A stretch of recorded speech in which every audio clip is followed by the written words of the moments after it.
KBC में करोड़पति पति। सूरज के जीवन का एक ही फंडा था कि मेहनत तो गधा भी करता है, घर बैठे जो कमाए समझदार वही होता है।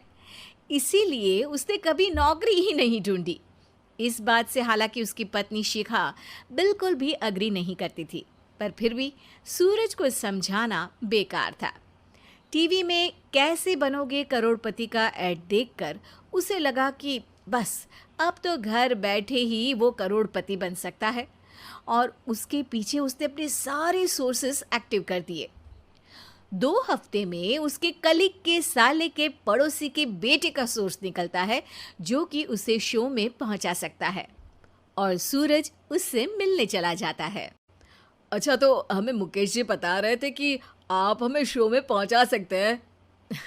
हाँ, उसमें कोई तकलीफ नहीं है। मैं कल अगर कोशिश करूँ तो इसी महीने में आपका नंबर आ जाएगा। अरे ये तो बहुत बढ़िया हो गया। अच्छा, वो सिलेबस और क्वेश्चन पेपर का कोई जुगाड़ है क्या? हैं?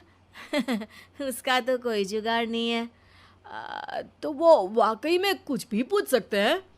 हाँ, वो तो बच्चन जी पर है, जो पढ़ते हैं वो पूछ लेते हैं।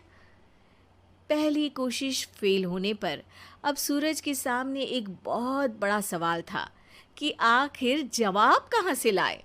तब शिखा ने एक सजेशन दिया, क्यों ना सूरज अपने चचेरे भाई सुमित से मदद मांगे, जो कि यूपीएससी की तैयारी कर रहा था।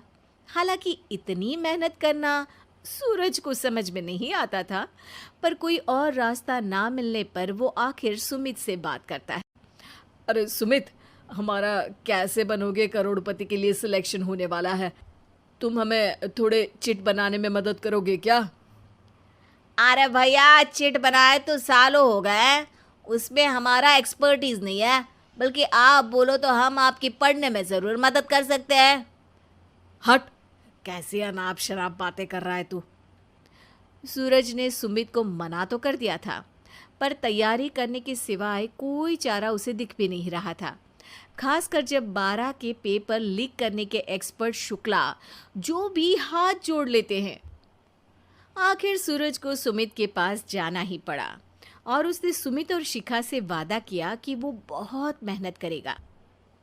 1 महीने की तैयारी के बाद फाइनल हुआ कि शो से 1 हफ्ते पहले एक ट्रायल खेला जाएगा, जहां पर सारे रिश्तेदार ऑडियंस की जगह पर होंगे और शिखा सवाल पूछेगी। दूर दराज से भी रिश्तेदार आकर हाजिर हो गए देखने कि आखिर कैसे बनेगा सुमित करोड़पति। सब कुछ सेट था, और इतने में सूरज आकर अपना स्पीच देता है। ये 1 महीना मेरे लिए आसान नहीं था, पर अपने भाई सुमित और अपनी पत्नी शिखा की मदद से मैं इतनी दूर पहुंच पाया हूँ। मेरे मम्मी पापा के आशीर्वाद ने भी बहुत साथ दिया है मेरा। मैं उम्मीद करता हूँ कि आज के शो में आप लोगों को बहुत मज़ा आएगा। साक्षी पहला सवाल पूछती है और पूरे कमरे में सन्नाटा छा जाता है। इंडिया में कितने स्टेट्स हैं? 3, सॉलिड, लिक्विड और गैस। अरे रुकिए, तो ऑप्शंस तो देने दीजिए। इतने में 5वीं कक्षा का चिंटू बोल उठता है। अरे क्या मामा, आप तो पहले सवाल पर ही आउट हो गए। अरे बेटा, पहला सवाल तो ट्रायल होता है ना। अरे तुम अब देखना। देखने जैसी बात तो थी ही। सूरज को इतना शांत किसी ने नहीं देखा था। कभी कभी तो लगता था मानो सूरज आंख खोलकर ही सो गया हो।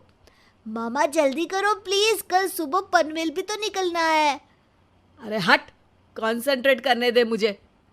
3 सवाल में 3 लाइफलाइन खत्म हो चुकी थी, और अब चौथे सवाल पर भी सूरज का मौन नहीं टूटा। पर सूरज अभी भी हार मानने को तैयार नहीं था। उधर हर कोई सूरज को छोड़ सुमित को देख रहे थे। आखिर सुमित ने ही तो पढ़ाया था सूरज को। गजब बेइज्जती है यार। अरे बेटा, तो बाप का, दादा का, भाई का, सबका नाम बुड़वाएगा। अरे 3 लाइफलाइन ले ली तो भी तेरा कुछ नहीं होना है। अरे कोई इतनी बात करता है क्या शो पर? अरे बेटा, शो पर तेरे जैसे भी तो नहीं आते ना। सूरज की ये जंग आखिर 1 घंटे बाद 5वें सवाल पर खत्म हो गई, जब उसने इंडिया के नेशनल बर्ड का नाम कहा, कौवा। अरे बेटा, मजा तो बहुत आया, बस थोड़ा टाइम पर खत्म होता तो आनंद भी आ जाता। ताने बारिश के बूंदों की तरह बरस रहे थे और सूरज को भी समझ आ रहा था कि ये करोड़पति बनना शायद उसके बस के बाहर की बात है। पर वो आखिर ये बात मान कैसे लेता? वो सख्त लौंडा जो ठहरा, उसने सोचा कि बेइज्जती तो हो ही चुकी है, पर अगर मैं हार नहीं मानूं तो शायद कुछ हो सकता है। शिखा, तुम देखना, असली शो में आग लगा दूंगा, आग, करोड़पति बनूंगा मैं। हाँ, सब्जियां खत्म हो गई है घर पे, ले आओ।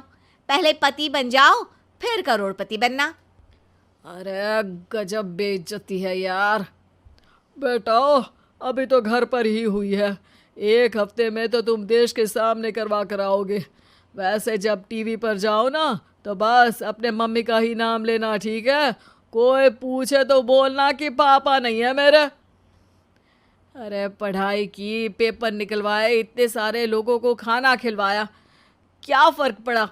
इसीलिए मैं कहता हूँ कि मेहनत तो गधा भी करता है, घर बैठे जो कमाए वही सिकंदर। लेकिन मामा, गधे भी जानते हैं कि हमारा राष्ट्रीय पक्षी मोर है।